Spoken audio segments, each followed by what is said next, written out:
Bonjour, aujourd'hui la galaxie et surtout la spirale et le nombre d'or.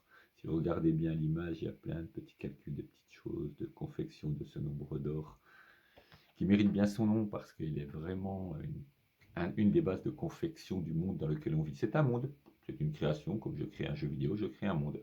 C'est pareil, les personnages du jeu vidéo croient que c'est le monde. Nous, on croit que c'est le monde. Alors si on croit que c'est le monde, ça le seul, on est vraiment dedans, on a vraiment un peu du mal. Il y a des gens sérieusement qui croient que c'est le seul monde habité par des êtres pensants. Ils se croient réellement les seuls êtres pensants, ils croient réellement qu'il y a la vie, puis après, hop, il n'y a plus rien, c'est du hasard, pouf, tout disparaît.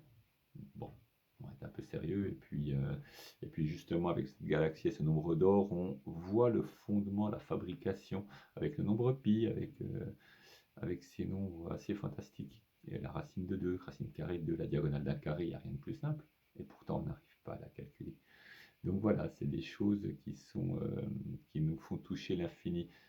J'ai travaillé un peu comme enseignant en mathématiques pendant 25 ans dans une autre vie. Et ça donne, quand c'est bien fait les mathématiques, ça donne une ouverture d'esprit incroyable. C'est ce qui déplaisait peut-être à l'éducation nationale. Donc voilà, c'est cette ouverture d'esprit. Les mathématiques qu'on apprend au collège, à l'école, ce que vous avez appris, c'est pas des maths, c'est de la comptabilité. C'est alors pas dans le bon sens du terme, dans le mauvais sens du terme. Vraiment, c'est les maths que vous apprenez, la comptabilité, ça se rapporte aux mathématiques de la même manière que la peinture à numéros. Vous savez que les petites cases se rapportent à du Van Gogh.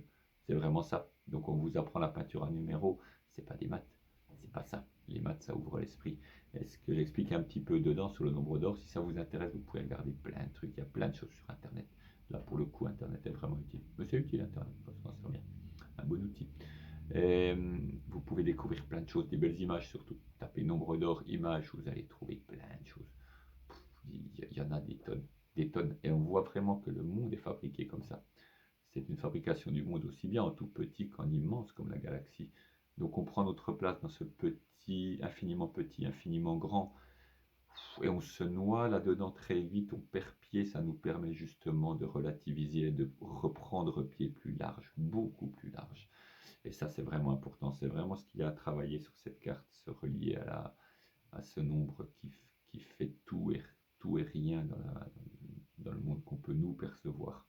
Sur d'autres mondes, c'est d'autres nombres, d'autres manières de faire des maths qui entreront en ligne de compte, d'autres choses, des parallèles qui se recoupent. Et ça marche, dans l'espace, ça marche. Ce sont d'autres mathématiques.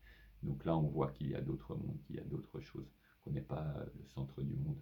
Ça fait du bien à l'ego, au nombrilisme, c'est toujours utile.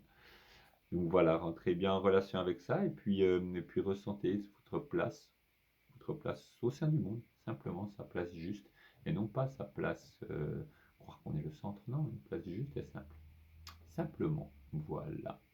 Eh bien, bonne balade, bonne calculette. Non, plus que ça, bien plus que ça. Bonne balade aux confins de l'univers. Au revoir.